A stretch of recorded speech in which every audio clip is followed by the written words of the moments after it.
this account.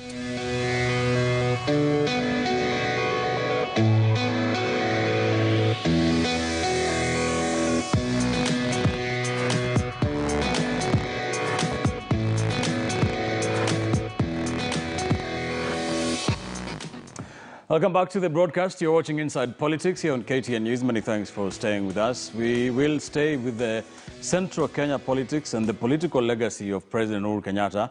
And to bring that into perspective, the Speaker of the National Assembly, Justin Muturi, was yesterday made the Mount Kenya spokesperson at the Muturi Nyagathanga Shrine in the county of Murang'a.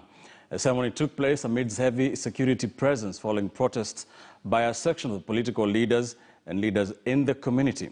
Let's get more from KTN's Kimani Githuku.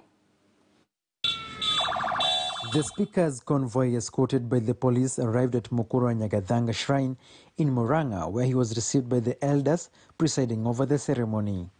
Muturi was led to the shrine for a special ritual where only high-ranking elders, known as Matora Guru, were allowed into before being taken out to other elders who were waiting for him. Women were locked out of the ceremony, this being a Kikuyu custom. Security was beefed up and only those who had been invited were allowed into the shrine. And after the elders were done with the ritual, Muturi was escorted to join other elders. The National Assembly Speaker was then made the Mount Kenya spokesman with the blessings of the elders. And he was handed tools of power, among them a spear and a shield. Wengi wenu labda mlikuwa mmeshikwa na wasiwasi kama tutafika leo, lakini kwa maombi yenu, kwa uwezo na mapenzi yake Mwenyezi Mungu, tumefika bila furugu yoyote. Kongo Moigai, the lead elder presiding over the ceremony, said Muturi was picked after thorough vetting of several leaders from the region. Hakuna pahali nilienda hii wazee wakakataa mambo yako. Ni kweli wazee? Muturi, who has been undergoing various rituals culminating in today's ceremony, vowed to unite the communities from Mount Kenya and ensure they speak with one voice. The Speaker has been absent from Parliament, missing key proceedings as he was being prepared for the task ahead. Kimani Githuku, KTN News. All right, thank you, Kimani. So there has been a lot of controversy surrounding that coronation of the Speaker of the National Assembly, Justin Muturi, who has been even accused of absconding his parliamentary duties to go and prepare for that. Rosalind, let me begin with you. What significance does this have? We have seen people divided over it. The Murang'a Governor Mwangi wa Iria saying that he was going to stop it, saying it doesn't mean anything. The Kenyatta governor as well, Anne Waiguru, others saying it's more political than cultural. Given that he did not meet, the clans of the Gikuyu people and all that. What is the political significance of this coronation, if any? Ben, if you heard the elders, especially Professor Kagwanja, they say that this is not a political process. This is a cultural process, and that's why they decided to settle on somebody who is not a politician. But if you look at the entire process, it has all the hallmark of a political process, because you can even see in terms of even the way he was delivered there with total state protection and security, and the divisions to ensure that this process went and was successful. And then there's also the issue that the President Uhuru Kenyatta is currently the spokesperson of the region. Now, crowning another spokesperson of the region, does it mean that he has the blessings of the president? And I think yes, because if you looked at some of the people who are present at that event, they are actually the president's people. So that again confirms to you that this process must have had the blessings of President Uhuru Kenyatta. But now going down to what exactly its significance is, then it will tell you, because in the past we've been talking about Central Kenya struggling to come up with who will succeed President Uhuru Kenyatta. Right. And for the first time, people have been talking that since independence, Kenya's independence, this is the first time that Mount Kenya region is facing a dilemma of how do they proceed post-Uhuru's presidency. Now, Speaker Muturi coming in and being installed as a spokesperson of the region actually gives a pointer that maybe this is currently the person that now the region is banking on to spearhead their journey post-Uhuru's time, either as the president, the deputy president or whichever high-ranking position that Central Kenya will get in the matrix of post-Uhuru's time. Now, this is not the first time that we have seen this division coming on board because of Muturi's coronation. Remember when the Njurinjeke did the installation, again, as a spokesperson of Mount Kenya East, there were divisions, and we saw some MPs coming out openly to say that they did not have, he did not get their blessings. Now again, this one yesterday, we already saw like the CS Munya questioning who will he be speaking on behalf. There are leaders like Professor Kithure Kindiki, where actually that is the Mount Kenya East where Muturi comes from, also questioning the same. But again, those leaders from that region, we saw governors coming on board. We saw Mdomi Njuki supporting him, Kiraitu Murungi. We had his own governor, Martin Wambora, joining this team. We saw the former senator, Lenny Kivuti, also coming on board to support him. And on the other side, we also saw Waiguru now again opposing the same. So I think this has brought out very sharp divisions within Central Kenya region. And for me, I look at it in terms of cultural basis, and more loudly is a political aspect of it. All right. Brian, for you to be a spokesperson, you have to be an elder in your clan, according to Kikuyu's traditions, and then you're sent to the council of the 9 clans, and people are saying that by the fact that the Embu people are not part of the 9 clans, although they are relatives kind of the Kikuyu people, then somebody cannot be an elder from that perspective. How much cultural and political significance will this have? Actually, I don't understand after this coronation what's the next step for Muturi. Because traditionally, the Kikuyus never had kings or something. They were ruled by consensus. So people sit around and decide on something.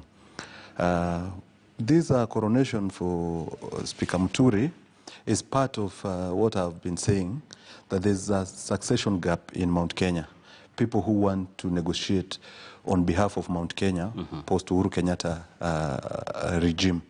And you could tell from 2008 that President Kibaki had blessed President Uhuru to take the mantle from him by appointing him the DPM and the finance minister. And remember the likes of former Minister Michuki saying that if you want to come to Mount Kenya, you must pass through President Uhuru Kenyatta then. So the president currently has not managed his succession. There's lack of a clear succession. Yeah, and that raised eyebrows that maybe he wanted to proceed and to go beyond his stipulated time. That's why some slogan has come up, Maliza Uende, because all indication indicates that he might want to either tightly control his succession or he may want to overstay beyond his stipulated time. All right. So this coronation for Muturi, I'm yet to understand what he wants to achieve with it, right, because he has failed to capture his seat twice. Politically, he has no clout. I don't know what he wants to do with it. All right. We will see going forward. Dismas, what do you think from this? I mean, there is no clear successor of Uhuru in the region. Do you see Muturi as having the clout to be the next kingpin, so to speak, in the Central Kenya region? I'll begin from your prior question, that when you want to be the spokesman for Mount Kenya, there's a very high probability that you need to come from the 9 Agikuyu clans. So you cannot come from a small community called Mbere, then you go to the Agikuyu and say, I'm the king here. You see, like for instance, where I come from, we have a group, a small population of the Kurias. They cannot come to Kisii because they want Kisii votes, and then they proclaim themselves to be the kingpins. That will not work. Then number 2, When you look at that function, you begin to wonder whether or not Speaker Muturi is aware of... There are people who say, let me just, sorry to interrupt you, there are people who say that it is time for Mount Kenya East, because that is what they call it. You know, the people of Meru, the people of Tharaka, Nithi, and Embu, they are part of the Gema, you know, communities, and they call themselves Mount Kenya East. So maybe they're saying this is our time now, somebody from Mount Kenya East to be the entire region's, you know, kingpin. Now, that kind of philosophy or thinking would work in Tanzania or in the US, where politics is structured around ideas and political parties. In Kenya, when men and women go to a round table to negotiate, they'll be asking you, how many numbers do you bring to the table? Now, when Speaker Muturi goes to the table to negotiate, he'll be requested to place his numbers on the table. And I don't know how many bearers we have, but I doubt there are 250,000. So that is a very serious challenge. So when he goes to that conversation, he'll be told to go and sit under a mango tree and wait for instructions. Numbers are so important in the Kenyan political space, and in as much as we try to beat around the bush, it's about ideas, and ideas. Ideas will only work after you win office. If you go to a conversation and you don't have numbers, people will not pay attention for you. So in my view, what he's doing is a complete waste of time and aligning himself probably for a cabinet position. Number two, the presidential directives around COVID. I'm not sure whether Speaker Muturi is aware, because those were so many people, and you saw there was a police escort, police security. So again, you begin to ask yourself, is he actually in breach of Chapter 6? Because he's using National Assembly resources for the so-called cultural activity. Number three, now Kenya as a nation, we want to participate in international trade and compete with Singapore and South Korea. But people who want to become presidents are not speaking economics, they're not speaking development, they're speaking cultural issues which have no bearing. And Rosemary Obala has gone the extra mile, telling us that it was a cultural event. But you cannot have a cultural event where 99% of the people there are politicians and looking for political office. Now this will get us back to the voters' syndrome, or the Stockholm syndrome, and voters' remorse. That as we prepare to go for an election, we get carried away by this emotional and irrational collection to voters, and then we expect that Kenya would compete at an international level. Yet the people are coming to us, they do not present ideas, they just want to go through these rites of passage. Like, for instance, we were told that the speaker had not taken a shower for a couple of days, he was in an enclosure. Now, what kind of image are we painting to the national level? The president is launching a Lamu project, and people are zooming in Kenya. Safaricom is going to Ethiopia. People are seeing that Kenya's business and corporate leaders are on gear 5. But what about the political leadership? You know, these are the germane questions we need to ask ourselves, whether or not we're on the right track. Well said. And there's a point raised by Professor Wheeler, which cannot go unchallenged. That by-elections in Kenya are so important. Part of the reason why President Kenyatta is in office today, you remember when Professor Saitoti died and Mishuki died, there were 2 by-elections, and President Kenyatta went in with force, and he got those 2 seats.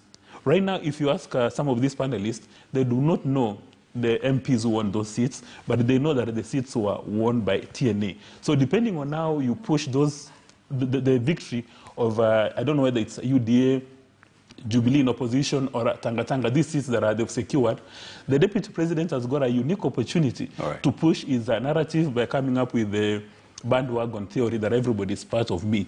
But therein lies Kenya's problem, that UDA, they've started to weaponize lies and deceit in their campaign. Because you cannot claim that President Kenyatta has failed to deliver, yet you are a shareholder in his administration.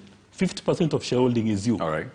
Hold that thought. And before I go to Awila, you pointed to the fact that you talked about the fact that Mbere people can't bring the numbers to give Muturi political clout in its. What in your crystal ball, according to your crystal ball, who else has the mettle to succeed Uhuru Kenyatta in the central Kenya region?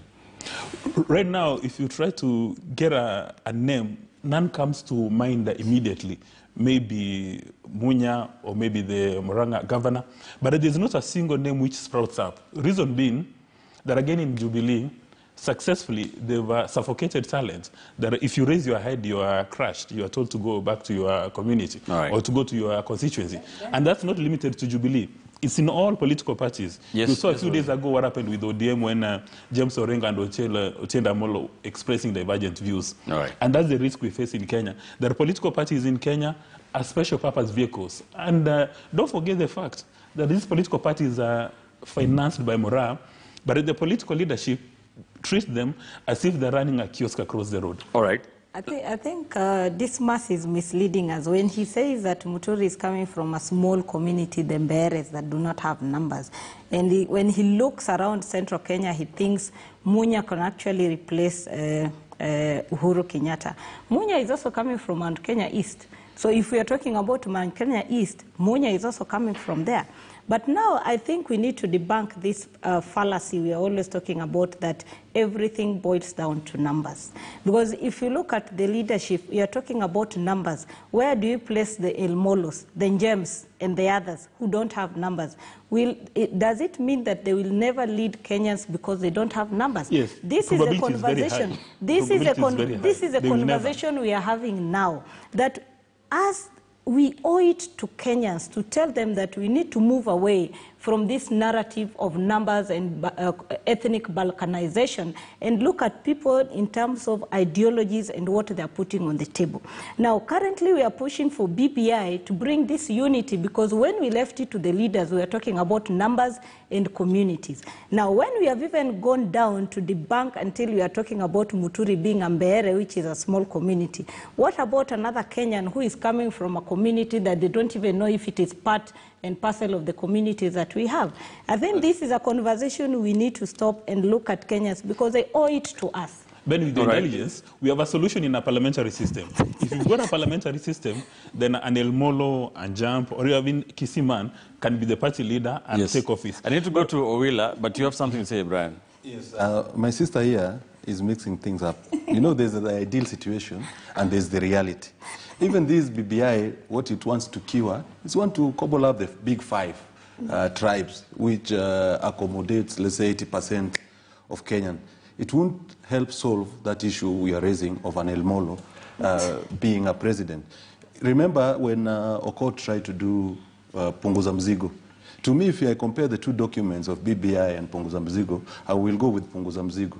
But it was not for political expediency for those who wants to do. So BBI has its owner and has its purpose. So there's a disease, there's the symptoms. What are we trying to cure? That's a big question.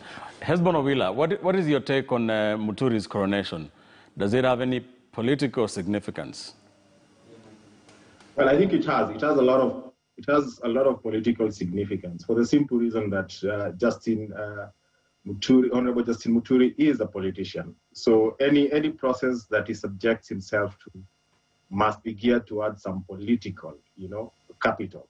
And whether cultural or not, the fact that he's a politician in a cultural process means that there's some political capital that he's looking for.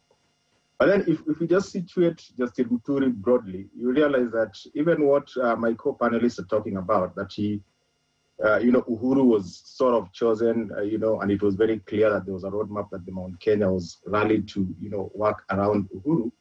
And it is not the same case for Justin Muturi.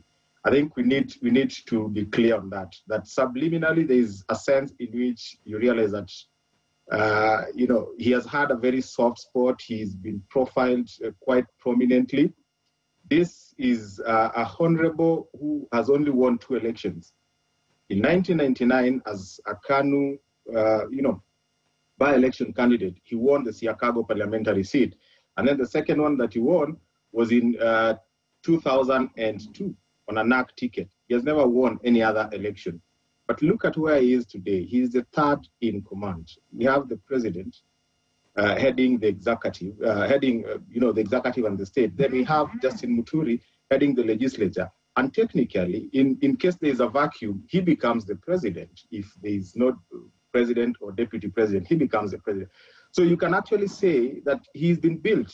And the question we need to ask ourselves, who are the people who are behind propping Justin Muturi to the point where he is? And could they be the same people who are now giving him that cultural mandate? because the perception that an entire community is behind you is so strong in Kenya for the simple reason that our politics, whether we like it or not, mobilize people along culture and ethnic identities. And to that extent, you'd say that he's probably doing this for political purposes and he must be having some political backers. And then secondly, we may also want to situate it within the contemporary society that we live in. That when you do that and there's a cultural backing and there are politicians around it, and of course you depend on the traction in the media, who are you targeting? And to what extent does that traction translate to support? To a large extent, the people who consume the legacy media already have some formed opinion. They have an idea of which direction they're going to take. But then there's a large demographic of young people. And I can tell you they have no idea what Justin Muturi is going to do. Absolutely no idea, because they don't consume the media, they don't follow politics. I mean, just as recently as last week, a young man was asking me, who is this speaking? And it was Ndindi Njoro. And you ask yourself, if most of the people who constitute the bulk of the voting bloc in the coming election don't know who Ndindi Njoro is, how would they know that Justin Muturi has been profiled as the Mount Kenya kingpin? But ultimately, we cannot take it for granted that this is not big politically. You look at the heavyweights like Governor Kiraitu Murungi supporting this, and you get the significance that it comes with. And then, of course, if in the event that the president is behind this, I think even the people who are out against Justin Muturi's, coronation would actually follow the president, because from where I see it. Tell me this very quickly, Hesbon, 30 seconds Yes. only. So there's a tussle for who will succeed President Uhuru Kenyatta in Central Kenya. There's another tussle of who will be William Ruto's running mate in 2022, also from the Central Kenya region. What does this say about that region? Yeah, it basically says that, one, that the region, of course, does not have a clear direction. And what we may need to ask ourselves is that for them to get a clear direction, who has the moral authority to whip them into a certain direction? So if you look at the deputy president, the issue is very simple, that the many people behind him are actually expecting to be his running mates. Then if you look at President Uhuru Kenyatta, the many people who are looking for his blessing are actually thinking that they need to rally behind him and get his blessing. But these two sets of people who are likely to desert either the deputy president or the president in the event that it doesn't come to them, it would be a lot more difficult to desert the president. And I can tell you, it is not that difficult to desert the deputy president. So the many people around the deputy president, if they are not the chosen ones, I think the game plan will be very different. All right, thank you. Last point to Dismas. Yes. Dismas talked about by-elections. Let me just mention a few things. In my understanding of politics and as a communication researcher, there are many reasons that tell me that by-elections don't really matter in as far as the general election is concerned. One, by-elections are held on normal days. General elections are held on public holidays. The turnout in by-election is almost always around 18–20%. And you cannot, in any scientific extrapolation, talk about 20% being generalizable to an entire population. And then number two, if you look at the way politicians target their effort in particular, isolated electoral units during a by-election, that does not happen in a general election. Some of these guys who are camping in Ruri Ward, who are camping in Bonchari, will be fighting their own wars in a general election. So the fact that in a by-election you can target 20% good points. of the good population. Good points. And use all we have to resources. leave it there because of time. 20 seconds only. Ben, now the Jubilee opposition members or UD or Tanga have told us times above number that wherever they've been invited for parliamentary meetings at State House, there's a riot act which is read on them. They're told, when you go to the National Assembly, do this and do that.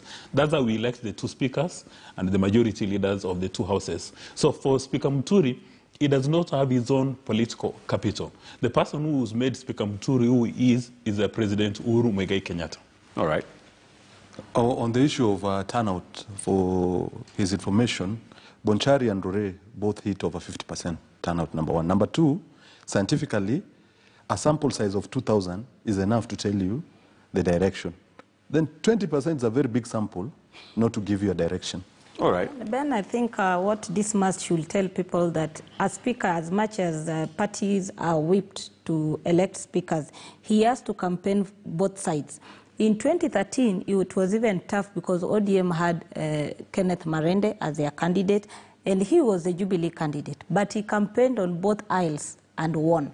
So it will be improper to say that members were whipped to give him the seat. He was elected. Still Muturi. Yes. Or maybe let's reverse the question and say, in the absence of President Kenyatta's support, would Muturi be a Speaker of the National Assembly today, or he will be a common citizen in Kenya? All right. Well, he still leads the House of People Representatives. Let's take a quick commercial break here on Inside Politics. Don't go too far. When we come back, we shall be stepping away from real politics like we have been doing the last 1 hour, and talking about Kenya's next chapter vis-a-vis its judiciary. Chief Justice Martha Koome did take oath of office on Friday. The DCJ, Philomena Mwilu, will be handing over the instruments of power officially tomorrow. We shall be getting into some of the things that she plans to do as Kenya's head of the judiciary. Stay with us.